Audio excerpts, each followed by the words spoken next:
বাজল রে ভুবন,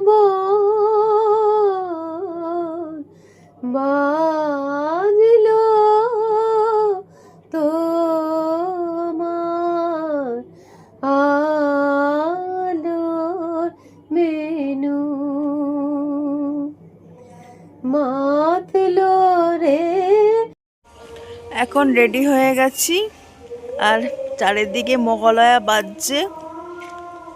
তো এখন গঙ্গার পাড়ে যাব, বাবা মা তর্পণ করবে আর আমি যাবো আর কি সাথে। আবার গঙ্গার ঘাটে গিয়ে দেখা হচ্ছে। মহালয়া দেখতে দেখতে একটু দেরি হয়ে গেছিলো ঘাটে পৌঁছতে, গঙ্গার ঘাটে পৌঁছতে। আর এই নিয়ে 2 বছর হলো যে মাও তর্পণ করছি বাবার সাথে। বাবা তো বহু বছর ধরে তর্পণ করে। তো এই ঘাটে বেশ ভিড় হয়েছে, আর প্রত্যেকটা ঘাটেই ভিড় হয়েছে। আমরা এই ঘাটটাতে এসেছি আজকে, এটা হচ্ছে তোমার হায়াতপুরের ওখানে, গঙ্গার বাঁধের ওখানে। আর এই একটা এখানে গণপতি বাবার পুজো হয়েছে, এই একটা মন্দির। আর প্রচুর মানুষ এখানে তর্পণ করতে এসেছে। বাট লাস্টের দিকে আমরা বাবা মা যখন তর্পণ করছিল আর কি, তখন বারবার অ্যানাউন্স করছিল যে জোয়ার আসবে, আর তখন ভাটা শেষ হয়ে যাচ্ছে আর কি।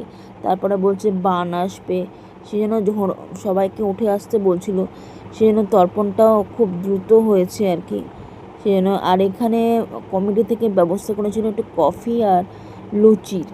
তো আমরা আর বাবা মার যখন আমাদের প্রায়োরিটিটা ছিল তো তর্পণটাই, আমরা এসেই আগে ঘাটে চলে গেছিলো বাবা মা। তারপরে তর্পণ করে এসে একটু কফি খেলাম, যেহেতু লুচি আর ওটা শেষ হয়ে গেছিলো, কিছু করার নেই। আর এই ওখানে একটা পার্ক আছে, এই পার্কের একটু দৃশ্য তোমাদের একটু দেখাই। এখানে আমি সকালবেলায় শট করেছি, হয়তো তোমরা দেখেছো। তো আমিও 2 বছর ধরে আসছি এই মহালয়ার দিন গঙ্গার ঘাটে। আর গঙ্গা বান দেখবে বলে প্রচুর মানুষ দাঁড়িয়েছিল, কিন্তু বান আর আসলোই না, শুধু শুধু হুড়োহুড়ি করে তর্পণটা হলো আর কি। তো মা বলছিল আর কি যে ভালোভাবে মন্ত্র উচ্চারণ করতে পারিনি, সেহেতু অ্যানাউন্স করছে প্রশাসন থেকে নাকি নির্দেশ ছিল। তো এখন মা ঠাকুরের ভোগ সাজাচ্ছে।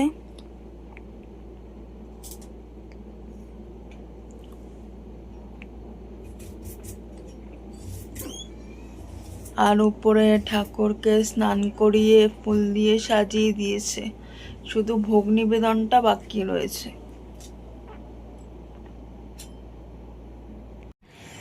তো পুজো দিয়ে উঠে রান্নাঘরে এসে এইগুলো কেটে নিলাম। আজকে যেহেতু নিরামিষ, সেহেতু একটু পায়েলের বাবা পরশুদিন একটু পটল এনেছিল, তো সেই জন্য পটলটা আজকে রান্না করব।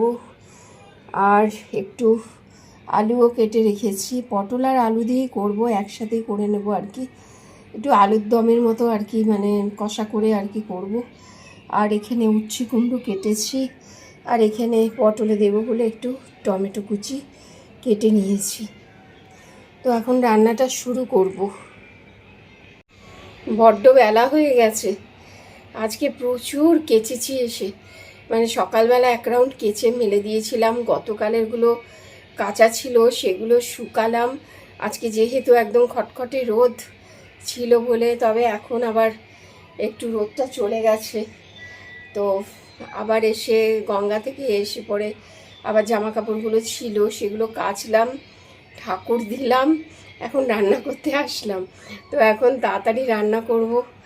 আবার পায়েলের বাবা এসে একটু বেরিয়েছিল, তো আবার কখন চলে আসে। তো এখন রান্না বান্না শুরু হয়ে গেছে। তো এখন পটলের তরকারি রান্না হচ্ছে, ডালনা যেটা হয়। আর সত্যি কথা বলতে অনেক দিন পরেই পটলের তরকারি খেলাম আর কি, আর বেশ ভালো হয়েছিল। মানে বেশ বেশি ঝাল হয়নি, একটু মাখা মাখা, মানে ব্যাপারটা একদম জমে গেছিলো যাকে বলে আর কি, বুঝতে পেরেছো তো? তো এটা এখন একটু ফুটবে, যেহেতু মা আজকে মাখা মাখা করে করছে। তো রান্না শেষ করলাম, আজকে রান্না বিশেষ কিছু করিনি। আজকে এখানে ভাত আর এখানে এই যে উচ্ছে কুমড়ো একটু ভাজাই করেছি, আর এই যে আলু পটলের ঝোল বলো, বা আমি একটু মাখা মাখা করেছি, মনে হচ্ছে যেন ঝোলটা অনেকটা, কিন্তু নয়। আর ওই আলুর দমের মতো একটু করেছি, আর নিরামিষ। এই আজকের লাঞ্চ মেনু। আজকে দেবপক্ষের সূচনা হলো। সকালবেলা উঠে মহালয়া দেখা কিংবা শোনা একটা আর এক কোনো রকমের একটা ফিলিংস। তো আজকের দিনটা ওভারঅল খুব ভালো কাটলো। তো আজকের ব্লগটা এখানে এন্ড করলাম। যদি ব্লগটা ভালো লাগে তাহলে লাইক শেয়ার করুন এবং আরেকটা ব্লগ নিয়ে